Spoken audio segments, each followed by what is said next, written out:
Mas madali nang gumawa ng assignment at mga project ang mga estudyante sa temporary learning spaces sa Marawi City.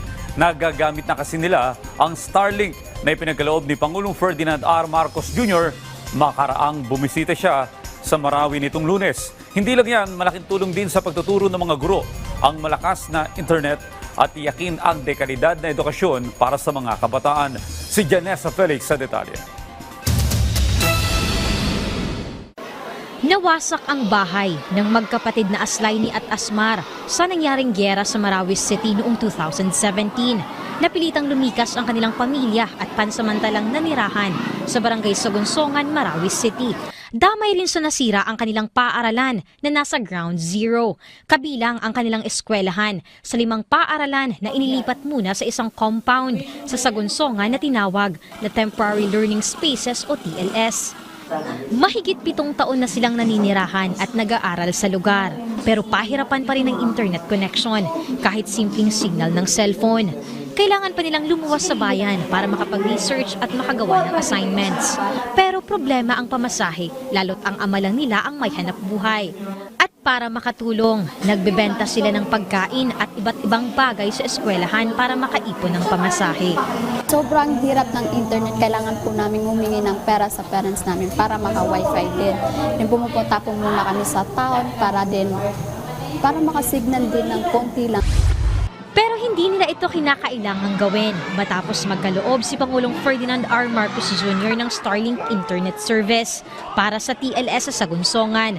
Lubos ang pasasalamat ng magkapatid.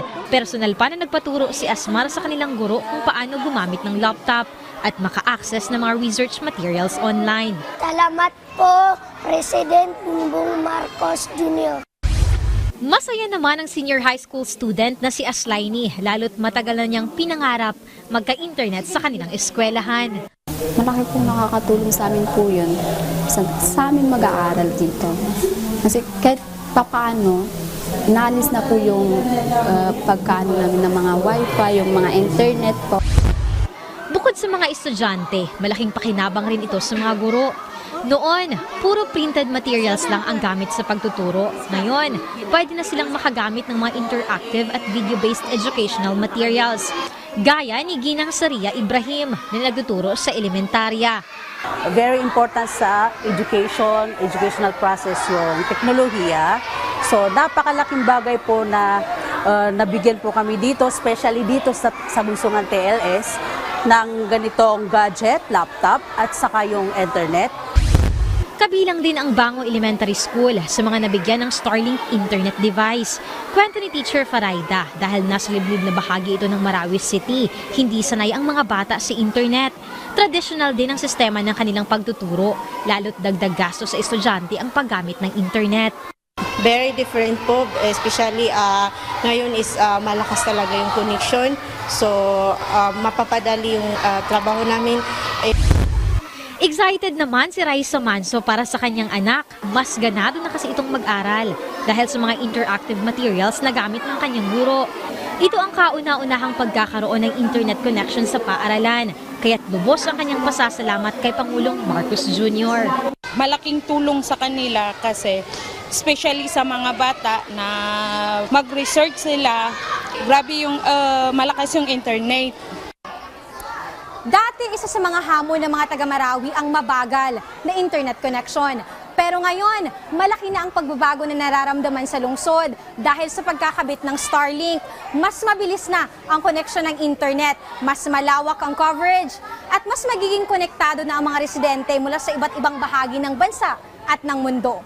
Ayon na sa ilang mga estudyante at mga negosyante, malaking tulong ito sa kanilang pag-aaral at sa kanilang negosyo. Ito nga ay isang hakbang patungo sa mas progresibong Marawi. Kabilang din ang Bacarat National High School, ang Goyaw National High School at Kabasaran Primary School sa mga liblib na lugar na nabigyan ng Starlink internet device. Layunin ng proyektong ito na tulungan ng mga estudyante at guro na magkaroon ng mas maayos na access sa internet para sa edukasyon. Papasalamat po kasi kami kay President Bongbong Marcos sa binigay niya po sa amin. To our President Ferdinand Bongbong Marcos, we are forever grateful for this Starlink. Salamat po, President!